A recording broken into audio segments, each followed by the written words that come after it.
আসলে দীর্ঘ ২২ বছর পর উনি রাজশাহীতে আসবে, সেই কারণে সমস্ত রাজশাহীর মানুষ তার অপেক্ষায় আছে এবং এই রাত্রি হলেই সকালে আপনারা দেখতে পাবেন সকাল 10টার ভিতরে ইনশাল্লাহ এই মাঠ ভরে যাবে। কারণ হলো মানুষ,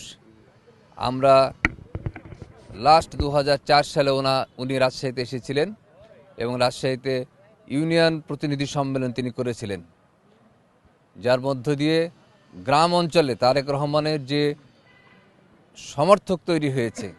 সেইটি আগামীকালকে দেখতে পাবেন আপনারা। ইনশাল্লাহ রাজশাহী শহর লোকে লোকারণ্য হয়ে যাবে এবং আমাদের সংখ্যায় বলা যাবে না কত আগামীকালকে জনগণ আসবে এবং তারা আগামীতে এই 12ই ফেব্রুয়ারির যে নির্বাচন, সেই নির্বাচনে তারেক রহমানকে সর্বোচ্চ রাজশাহীর যে 18টা সিট, ইনশাল্লাহ 18টা সিটের তারেক রহমানকে উপহার দেবে।